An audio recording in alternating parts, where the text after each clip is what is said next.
What is up, everybody? Welcome back to RacingNews.com. Welcome back to another one of our previews, and welcome back to our previews of Kentucky Derby prep races. That's right.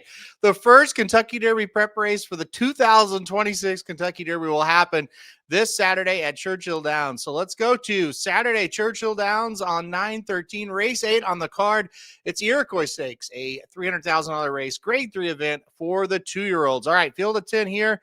Like I said, believe it or not, I'm not making this up. We're taking our first steps towards Kentucky right here in Kentucky at Churchill Downs. All right, let's get going on it. And let's go through them 1 by 10, try to get you a winner at the end. The number one, Nothing Personal, is where we'll kick it off with.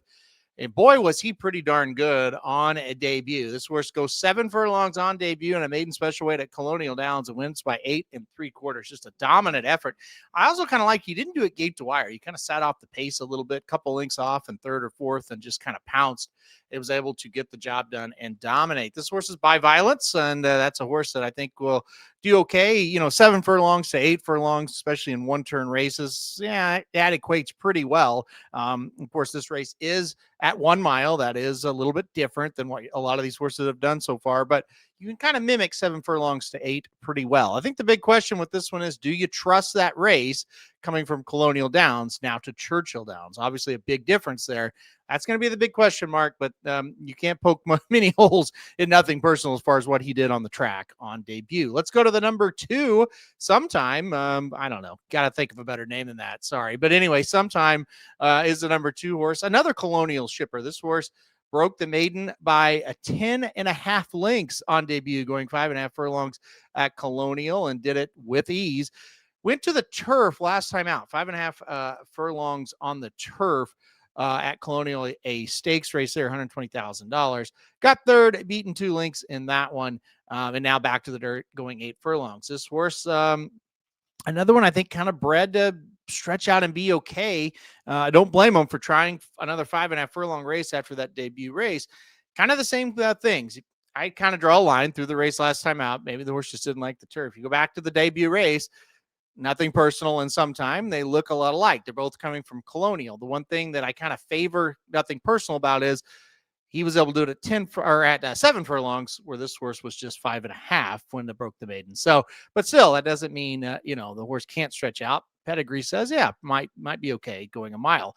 The number 3, No More Sense. This is an interesting horse as well, an Ohio bred who debuted at Belterra Park in a state bred maiden special weight. And won by 2 1/4 length, looked pretty good. And then last time out at Thistledown in a $100,000 stakes race for the Ohio breds, just no effort. He basically just, no effort whatsoever. Third, beaten 17 3/4, and just kind of was out there. And when it was time to run, just went backwards. This is one I probably be a big time, just like, yeah, toss the horse for me. Coming out of Ohio and got beat. But it's a couple things of like, okay, why is this horse here? That's one thing. And then why did Irad Ortiz get aboard? That's another thing. Horses by Golden Sense. Obviously, he was a great miler. So kind of bred to go a mile.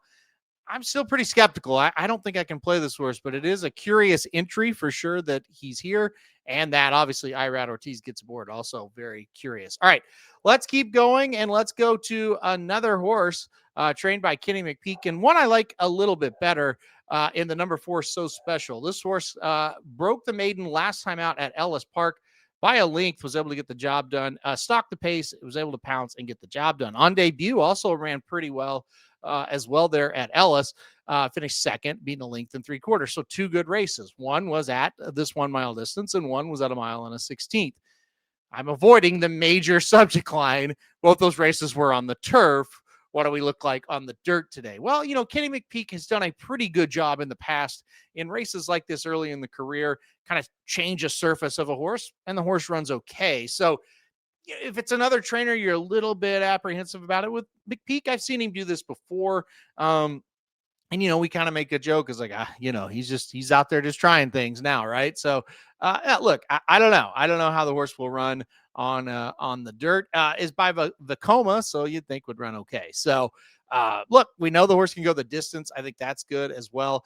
And, look, while Irad is on the 3, no more sense for Kenny McPeak, his main rider is and always has been, at least recently, Brian Hernandez. And Brian Hernandez is on the 4. So special. So I kind of like this horse a little bit. Yeah, we'll see what happens with him. Turf to dirt for McPeak this time of year really isn't that bad of a thing. Let's look at the number 5 Spice Runner, a horse, no surprise, by Gun Runner. So, going a mile shouldn't be a problem here. Broke the maiden going 5 furlongs at Churchill Downs way back in May. Went to the Bashford Manor next in June and was nowhere to be found. Just kind of a non-effort there. Straightened it out last time out, ran okay in the Ellis Park Juvenile. Got second, beaten 2 lengths after setting the pace. This is an interesting horse here. Jose Ortiz gets aboard. He was aboard in the Bashford Manor and for the debut where the horse was able to get the job done. Seems like the fastest horse of the race. I think the horse is going to set the pace. I just don't know, based on the last effort, if the horse can stick it out. That race was at 7 furlongs. Like I said, now we're going to a mile. I'm skeptical. I do think this horse gets clear. I don't think he'll face a ton of pressure, but I think he might face enough to where he still can't hold on down the lane. The number 6 is Shake and Rattle. This horse, trained by Keith DeSormo, took 3 races to get the maiden broke, but did break it pretty, I thought it was a hard fought victory. I don't know if I would call it impressive, but just hard fought. Gets it done by the narrowest of margins. Like I said, that was his 3rd race there at Churchill Downs. Stretch out to 7 furlongs for the Ellis Park Juvenile. Got 4th, beaten 10. Tried turf last time out at Kentucky Downs just a couple of weeks ago. 5th, beaten 9. I don't have a lot of interest here, but I will say Keith DeSormo, he usually his horses that win these races, I usually never have interest in them, and then they find a way to get it done. So you tell me. All right, the number 7 is Comport. This is the horse that did win the Ellis Park Juvenile last time out by 2 lengths. Was second, 2 races back in the Bashford Manor, and then 3 races back, broke the maiden on debut. Deserving favorite, should be the favorite. It looks tough to me in this spot here.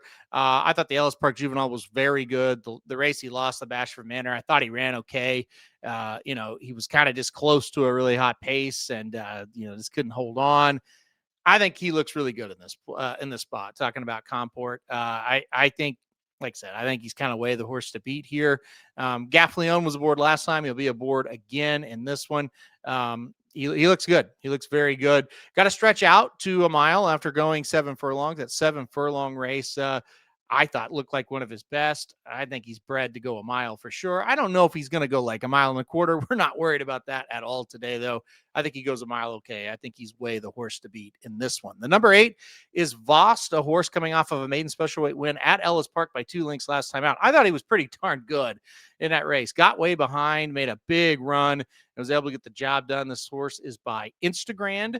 So another one that I think should go this distance okay. I kind of like this horse for second. I think he's one that he looked pretty damn good on debut. Like I said, he really didn't break that well. He was off slow. He had to go wide, and he was still able to get the job done pretty easily. I like him quite a bit in this spot as well. The number 9 is 9 Ball, a horse that won by 3/4 of a length at Ellis on a maiden special weight. This is another one I think could improve, second out. Another one that I think will improve stretching out a little bit. That was 5.5 furlongs last time out this horse went. Kind of an unknown as far as the distance goes because we just haven't seen anything close. Like, you look at Comport, you look at Vost. Both horses have won going 7 furlongs. This one just had 5.5, but I don't think that's the worst thing. Just because he hadn't done it yet doesn't mean he can't. This is another one I think it's kind of interesting. I think, Riley Mott trains this horse. So obviously, we know he knows what he's doing. I think this horse shows up with a chance. Kind of a little bit of a price. We don't have the odds yet. I think he'll be a little bit of a price and makes sense. And then finally, the number 10 is Maximus Prime. This horse is still a maiden, but has been in some pretty tough races. Second in a men's special weight at Keeneland. And then went to the Kentucky Juvenile on a Kentucky Derby weekend. I believe that was Thurby this race was contested on. And anyway, it got second, only beaten a half length as a maiden. The only kind of worry is a long layoff and then came in a maiden special weight last time out at Ellis Park and was 4th, beaten 5 3/4. So that was kind of the race where you thought, okay, he probably going to show a pretty good effort there. Didn't. So I'm not really on him today, but he is interesting. But still a maiden, and that's, tough ass to break the maiden here. Well, all right. As you can probably tell, as I was going through them, I really like number 7 Comport in the spot. I don't know if this is like a serious Derby contender, and that's a far the same from my mind right now. I'm just trying to handicap this race, to be honest with you. But I do think Comport looks pretty good. I have the 7 Comport on top. I do have number 8 Voss in second. And I am intrigued, and I haven't done the pick 4s or pick 5s yet and looked into the other races around this one. But, if I have the budget, the number 4 is So Special for Kenny McPeak, also kind of catching my eye as well. I also want to see the morning lines. That'll kind of tell me if if it even makes sense mathematically to use some of these horses. But look, on top, I really like the number 7 Comport. All right, guys, that'll do it for this video. Hit the like button if you like it. Hit subscribe if you really like it. Want to get alert anytime we do videos like this. And most importantly, good luck if you're betting Churchill Downs on Saturday.